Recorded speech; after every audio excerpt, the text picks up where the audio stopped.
Hello बच्चों, तो आज का हमारा टॉपिक है एडवर्ब्स। ठीक है, तो ये ग्रामर का टॉपिक है एडवर्ब्स। तो ये जो एडवर्ब्स है आपने छोटी क्लास में पढ़ा है, थर्ड क्लास में भी पढ़ा है, फोर्थ में भी पढ़ा है, फिफ्थ में भी पढ़ा है।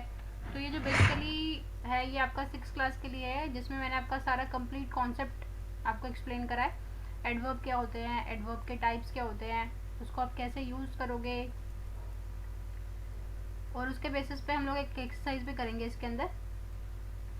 तो चलो हम लोग स्टार्ट करते हैं। देखो, एडवर्ब, तो पहले हम एडवर्ब की डेफिनेशन देख लेते हैं। An adverb is a word used to modify, modify means describe a verb, an adjective और अनदर एडवर्ब। ठीक है, तो एडवर्ब क्या होता है? एडवर्ब हमारा एक वर्ड होता है जिसको हम लोग यूज करते हैं। क्यों यूज करते हैं? किसी वर्ब को डिस्क्राइब करने के लिए, किसी एडजेक्टिव को डिस्क्राइब करने के लिए, या फिर कोई दूसरा एडवर्ब है उसको डिस्क्राइब करने के लिए। ठीक है, तो हम लोग वर्ब को भी डिस्क्राइब कर सकते हैं, एडजेक्टिव को भी डिस्क्राइब करते हैं और एडवर्ब को भी डिस्क्राइब करते हैं with the help of adverb. तो आप कहोगे ये क्या एडवर्ब एडवर्ब को डिस्क्राइब कर रहा है, ऐसे कैसे पॉसिबल है?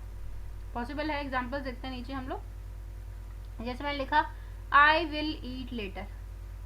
ठीक है, तो यहाँ पर जो हमारा एडवर्ब है वो क्या है? वो लेटर है। तो ये जो आपका एडवर्ब लेटर है वो यहाँ पे हमारा कौन सा वर्ब है? वर्ब है ईट। तो ईट वर्ब को मॉडिफाई कर रहा है, मतलब आई विल ईट लेटर। ठीक है, तो भाई वो मतलब वो वर्ब के बारे में बता रहा है कि वो बाद में खाएगा।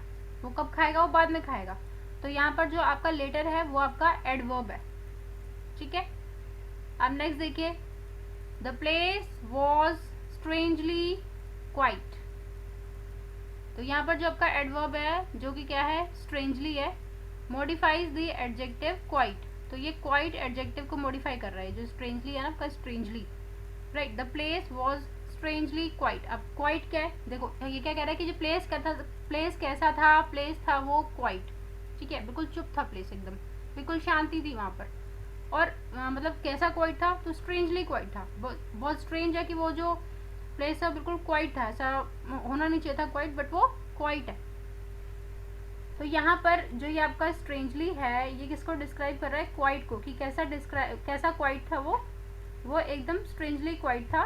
तो यहाँ पर ये जो आपका स्ट्रेंजली एडजेक्टिव है, सॉरी जो आपका स्ट्रेंजली एडवर्ब है वो इस क्वाइट एडजेक्टिव को डिस्क्राइब कर रहा है। ठीक है, तो इस वाले सेंटेंस में हमारा जो एडवर्ब है strangely, that is modifies means describes the adjective quite. I hope it is clear to you.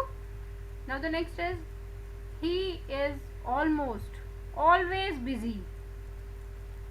ठीक है, वो तो हमेशा मतलब ऑलमोस्ट हमेशा बिजी रहता है। कहते हैं ना लोग, वो तो हमेशा ऑलमोस्ट बिजी रहता है। तो यहाँ पर आपका एडवर्ब क्या है? ऑलमोस्ट। ठीक है, और ये क्या कर रहा है? आपके एडवर्ब को मॉडिफाई कर रहा है, और यहाँ पे एडवर्ब क्या है आपका? ऑलवेज। तो ही इज ऑलमोस्ट ऑलवेज बिजी। तो ये आपके है एडवर्ब। तो एडवर्ब क्या होता है? एडवर्ब एक वर्ड होता है जो कि मॉडिफाई करता है एक वर्ब को, एक एडजेक्टिव को, या फिर किसी दूसरे अनदर एडवर्ब को। आगे देखते हैं हम लोग। अब आगे आपका types of adverbs.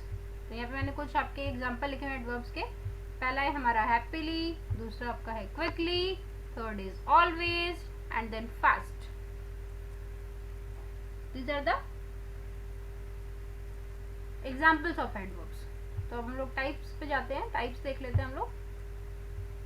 First of all is adverbs of time. तो जैसे कि आपको इसके नाम से पता लग रहा है, एडवर्ब्स ऑफ टाइम। तो these tells us about the time of an action. एक एक्शन का टाइम बताएगा आपको ये, कि वो जो काम है वो किस वक्त हुआ है। ये आपको व्हेन का आंसर देगा, व्हेन। ठीक है, these tell us about the time of an action and answer the question when in relation to the verb. मतलब when the work is done, when the work is done. तो adverb of time जो होता है वो आपको when का answer बताता है। जैसे फॉर एग्जांपल मैंने बोला, यहाँ पे एक एग्जांपल है, दे अराइव्ड येस्टरडे। तो वो लोग कब आए थे भाई? वो लोग येस्टरडे मतलब कल आए थे, है ना? आ गया ना, व्हेन का आंसर हो गया ना, कि कब आए थे? कल आए थे वो लोग। तो जो हमारे कुछ कॉमन एडवर्ब्स है टाइम के वो है never, lately, just, always, recently, during, yet, soon, sometime, usually, so far. Okay अब यहाँ पे देखो एडवर्ब ऑफ टाइम, यहाँ पे मैंने एक बड़े प्यारी सी पिक्चर बना रखी है ताकि आपको अच्छे से समझ में आए. तो adverb of time explains when an action happens. ठीक है, व्हेन एन एक्शन हैपेंस, एक काम कब होता है. मतलब I am having a party. Oh I am having a party. तो उसने पूछा टुडे, आज है. टुनाइट, आज रात को है. टुमारो, कल है. राइट नाउ, अभी तुम्हारी पार्टी हो रही है. और नेक्स्ट वीक, या अगले वीक हो रही है. तो यहाँ पर जो हमारा एडवर्ब है ये हमें बता रहा है कि भाई कब जो पार्टी है वो कब है. आज है, आज रात को है, कल रात को है, अभी इसी वक्त है, या नेक्स्ट वीक है. ठीक है, तो जब का एडवर्ब ऑफ टाइम होता है वो आपको व्हेन का आंसर देता है, व्हेन का. नेक्स्ट देखते हैं हम लोग adverbs of place. These tells us about the location of an action and answer the question where in relation to the verb. तो ये जो आपका एडवर्ब्स ऑफ प्लेस है ये आपको बताएगा किसी भी एक्शन का क्या लोकेशन है. ठीक है, किसी भी एक्शन का क्या लोकेशन है, मतलब कि वो जो काम है वो किस जगह पर हुआ है. वेयर, वेयर कहाँ पर हुआ है, कहाँ का आंसर देगा वो आपको. ठीक है, तो he walked out of the room, वो रूम से कहाँ चला गया, तो रूम के बाहर चला गया, walked out.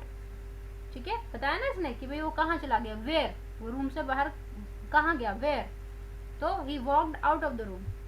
Some common adverbs of place are here, there, nowhere, everywhere, out, in, above, below, inside, outside. ठीक है, तो ये हमारे कुछ एडवर्ब ऑफ प्लेस के मैंने आपको एग्जाम्पल दिए. अब देखो adverbs of place, it is easy to confuse adverbs of place with preposition. हो सकता है कि आप प्रीपोजिशन के साथ कंफ्यूज हो जाओगे. If the word is a preposition it must be followed by a noun. लेकिन आपको एक बात ध्यान रखनी है कि अगर जो हमारा वर्ड है वो एक प्रीपोजिशन है ना, तो वो एक नाउन के साथ लगा होगा. ठीक है, वो एक नाउन के साथ लगा हुआ है. जैसे यहाँ पे देखो मैंने आपको एग्जांपल दिया है बाय, तो बाय आपका यहाँ पर एडवर्ब ऑफ प्लेस के लिए यूज हो रहा है, बट यहाँ पे आपका ये प्रेपोजिशन के साथ लग रहा यूज हो रहा है. ठीक है, फॉर एग्जांपल कि हिज मदर स्टॉप्ड बाय. ठीक है, मतलब उसकी मम्मा वहाँ पर रुक गई. कहाँ रुक गई, वहाँ पे रुक गई, उसी वक्त वहाँ पर रुक गई. ओके, अब यहाँ पर है his mother lives by the lake. तो मैंने क्या बोला आपको कि जो आपका ये एडवर्ब ऑफ प्रीपोजिशन होगा वो क्या होगा, it must be followed by a noun. उसके पीछे एक नाउन आएगा. तो यहाँ पे देखो बाय के साथ लिखा हुआ है नाउन, द लेक लिखा हुआ है ना, by the lake. His mother lives by the lake, मतलब उसकी मम्मा लेक के पास रहती है. तो ये आपका प्रीपोजिशन है. It is not adverb of place, it is a preposition. Now next is down. The soccer player fell down. ठीक है, कहाँ गिरा, वो नीचे गिर गया. जो सॉकर प्लेयर था वो नीचे गिर गया. अब यहाँ पे देखो the hiker slowly walked down the mountain. Right, तो यहाँ पर जो आपका द माउंटेन है वो क्या है आपका एडवर्ब ऑफ, मतलब यहाँ पे जो डाउन है ये हमने ये हमारा प्रेपोजिशन है क्योंकि इस यहाँ पर डाउन के बाद आपका एक नाउन आया है. The mountain, mountain is the noun ना. ठीक है, तो आपको याद रखना है, आपको कंफ्यूज नहीं होना कि अगर वो प्रेपोजिशन होगा तो उसके पीछे नाउन जरूर होगा, followed by a noun. Next is around. She turned around and walk to the other way. ठीक है, मतलब वो कहाँ मुड़ी, तो भाई वो ऐसे दूसरी साइड को मुड़ी और फिर दूसरे रास्ते पे चली गई.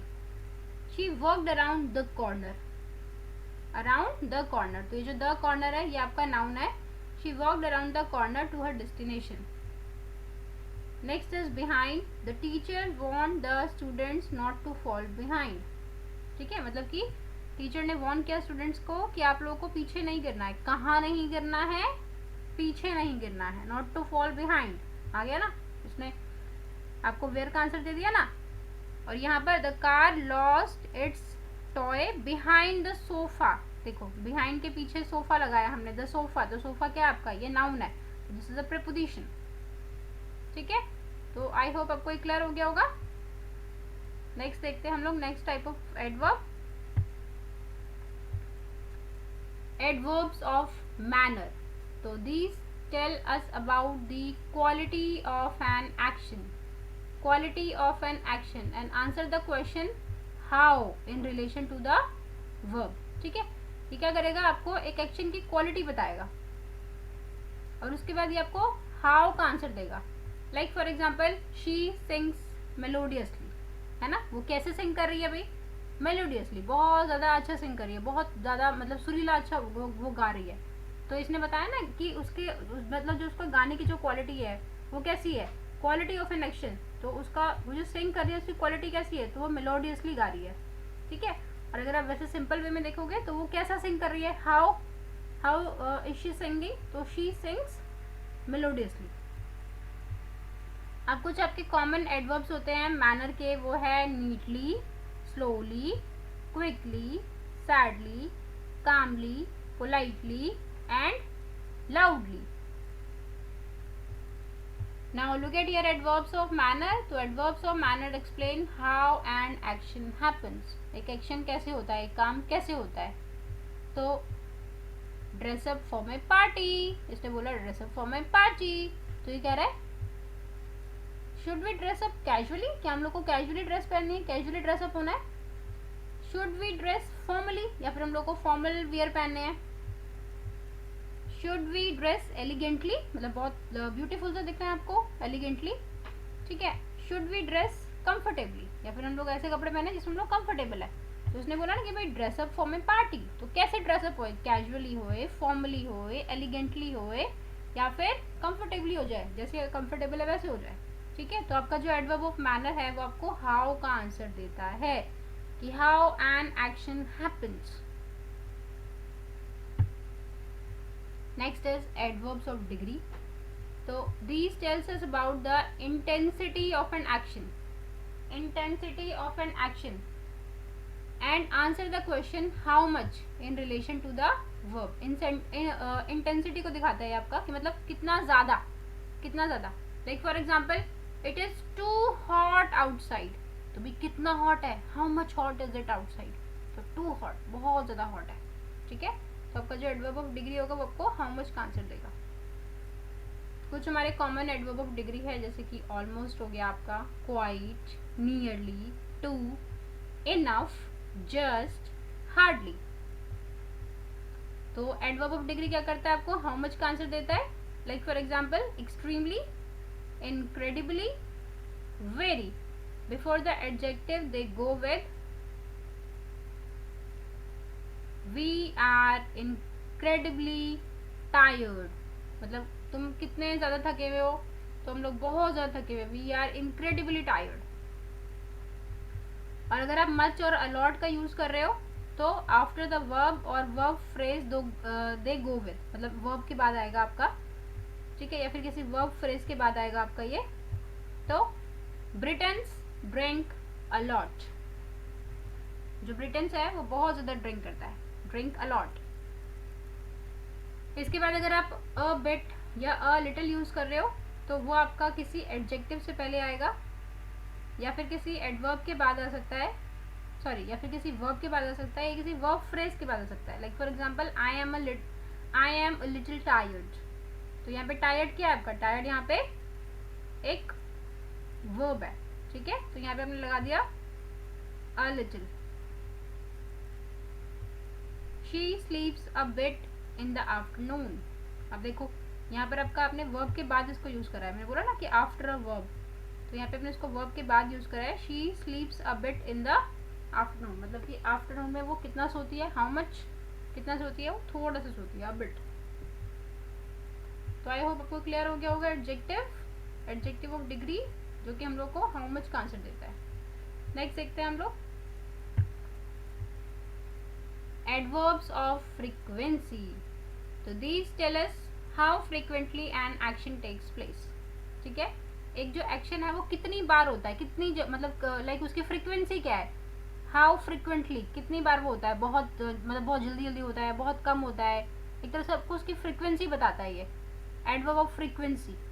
ठीक है, कि मतलब एक्शन आपका कितनी फ्रिक्वेंटली हो रहा है, मतलब how often. And answer the question how often in relation to the verb. Like for example, I rarely saw her after she left college. ठीक है, तो जैसे अगर आपको इसमें क्वेश्चन बना के पूछना हो तो आप कैसे बोलोगे कि आपने उसके कॉलेज छोड़ने के बाद आपने उसको कितनी बार देखा, है ना. तो आई रेयरली सॉ हर, मतलब मैंने बहुत ही कम बार उसको देखा है कॉलेज छोड़ने के बाद. तो एक तरह से कोई फ्रीक्वेंसी बताता है, राइट. कभी भी नहीं, मतलब कि नेवर. 10% आई मीन 5% होगा तो फिर हार्डली. 10% होगा तो आपका सेल्डम. 30% होगा तो ओकेजनली. 50% तो समटाइम्स. 70% तो ऑफन.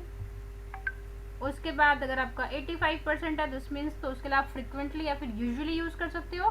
और अगर हमेशा होता है तो आपको पता ही है ऑलवेज. तो जो एडवर्ब ऑफ फ्रीक्वेंसी होती है वो क्या करता है, हम लोगों को बताता है कि जो काम है वो कितनी जल्दी हो रहा है, how often an action is taking place. Okay, next देख लेते हैं हम लोग. Interrogative adverbs, these are used for asking question. Question पूछने के लिए हम लोग इसको यूज करते हैं. Like when are you leaving, तुम कब जा रहे हो. तो ये क्या हो गया आपका इंटेरोगेटिव एडवर्ब हो गया. Interrogative adverbs, adverbs that are used to ask question about time, place, number, manner, quantity and reason are called interrogative adverbs. तो जो adverbs होते हैं जो कि आप यूज करते हो किसके लिए, क्वेश्चन पूछने के लिए, कि किसके बारे में, मतलब टाइम के बारे में कुछ पूछना है आपको, प्लेस के बारे में कुछ पूछना है आपको, नंबर के बारे में कुछ पूछना है आपको, मैनर के बारे में कुछ पूछना है, क्वांटिटी पूछनी है, रीजन पूछना है, तो उसके लिए आप इंटेरोगेटिव एडवर्ब यूज करोगे. For example, how was the movie, movie कैसी थी. ठीक है, तो आप उसका मैनर पूछ रहे हो ना.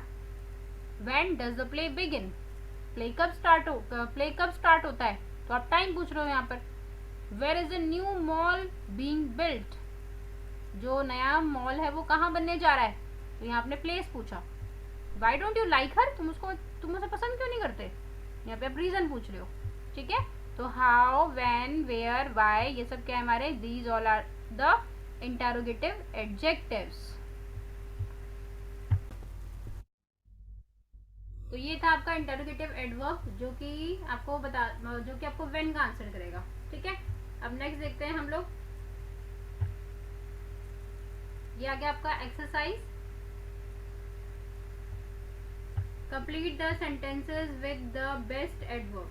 Right, hint, not every adverb is needed. जैसे यहाँ पे क्या आपका slowly, carefully, beautifully, well, loudly, clearly, carelessly, easily, excitedly, finally, suddenly, quickly. तो इसको आपको फिल करना है.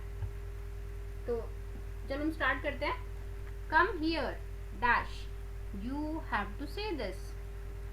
ठीक है, तो आप यहाँ पे क्या लिखोगे, Come here quickly, you have to see this. जल्दी से आओ यहाँ पर, तुम्हें इसको देखना है.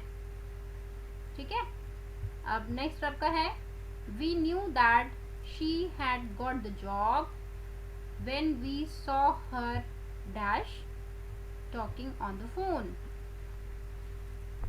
We knew that she had got the job, मतलब कि हमें पता है उसको जॉब मिल गई है. when we saw her, जब हमने देखा उसको, वो क्या कर रही थी, वो फोन पर बात कर रही थी. तो आपको कैसे पता लगा कि उसको जॉब मिल गई है. when we saw her excitedly, right, कि जब किसी को जॉब मिलती है तो बहुत खुश हो जाता है ना वो. When we saw her excitedly talking on the phone, जब वो बहुत एक्साइटेड होके फोन पे बात कर रही थी तो हम लोग को समझ में आ गया कि उसको जॉब मिल गई है. ठीक है, he dash put the vase on the table, it fell to the floor, मतलब कि उसने जो वास है उसको टेबल पे रख दिया था और वो फ्लोर पे गिर गया. तो उसने कैसे रखा होगा, उसने रखा होगा केयरलेसली, है ना, तभी तो वो गिर गया ना. तो he carelessly put the vase on the table, it fell to the floor. Next is, Sharon is throwing a party on Saturday. She dash finished her PhD. तो जो शैरोन है वो क्या कर रही है, वो पार्टी रख रही है सैटरडे को. तो भाई क्यों रख रही है she dash finished her PhD, क्योंकि उसने अपनी पीएचडी फिनिश कर लिया है। पीएचडी एक डिग्री होती है जो कि उसने फिनिश कर लिया है। तो इसके लिए क्या लिखोगे, she finally finished her PhD, क्योंकि फाइनली उसकी जो पीएचडी है वो फिनिश हो चुकी है, तो इसलिए वो एक पार्टी थ्रो कर रही है। Now next is let's walk dash I don't want to be the first one at the meeting. मतलब कह रही है लेट्स वॉक स्लोली, है ना, लेट्स वॉक स्लोली, चलो हम लोग धीरे धीरे चलते हैं।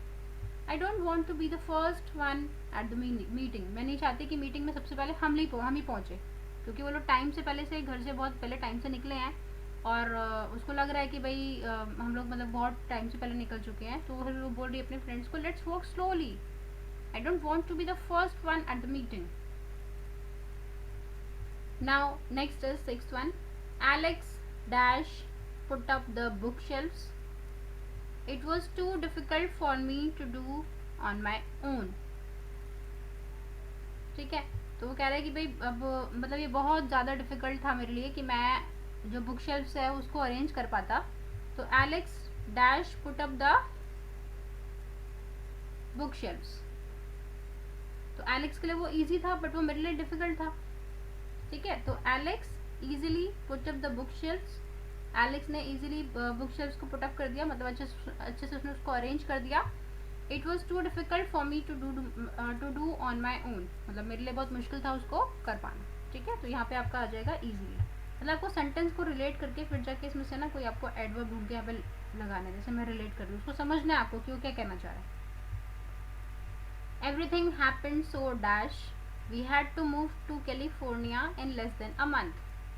ठीक है, अब देखो ये क्या कहना चाह रहा है कि भाई हम लोग को जाना पड़ा कैलिफोर्निया, मतलब हमारे पास आधे महीने से भी कम का टाइम था और हम लोगों को जाना पड़ा कैलिफोर्निया में। So everything happened so suddenly, है ना, सब कुछ बहुत सडनली हो गया कि जिस वजह से हम लोग को कैलिफोर्निया जाना पड़ा 1 मंथ से भी कम टाइम में। Why does he always have to walk so dash? You can hear him in the next room. Why does he always have to talk so loudly? है ना, वो हमेशा इतनी जोर जोर से बात करती है, मतलब वो इतनी जोर से बात करती है कि आप उसको नेक्स्ट रूम में भी सुन सकते हो, मतलब उसकी आवाज नेक्स्ट रूम तक जाती है। तो why does he always have to talk so loudly? Okay. Although she speaks 5 languages, she did not do dash on the translation exam. Although she speaks 5 languages, हालांकि वो 5 लैंग्वेजेस बोल लेती है, but she did not do clearly, ठीक है, clearly नहीं, यहाँ पे आप well लगा दो, she did not do well on the translation exam, मतलब हालांकि वो 5 लैंग्वेज बहुत अच्छे से बोल लेती है लेकिन फिर भी उसने ट्रांसलेशन एग्जाम में कुछ ज़्यादा अच्छा नहीं किया। She did not do well on the translation exam. I was so surprised his new apartment was dash decorated, मतलब मैं बहुत ज़्यादा सरप्राइज हुई जो उसका न्यू अपार्टमेंट है वो कैसा है, वो कैसे डेकोरेटेड है। केयरलेसली लिख सकते हो आप यहाँ पर कि वो मतलब बहुत वो केयरलेसली डेकोरेट हो रखा था, मुझे पसंद नहीं आया, इस तरह से डेकोरेट हो रखा था। या फिर आप यहाँ पे ब्यूटीफुली भी लगा सकते हो कि बहुत ही ब्यूटीफुली वो डेकोरेट हो रखा था, तो इस कारण से मैं बहुत ज़्यादा सरप्राइज हो गई। ठीक है, तो ये एक आपकी एक्सरसाइज थी एडवर्ब्स के ऊपर। आई होप आपको एडवर्ब्स समझ में आए होंगे।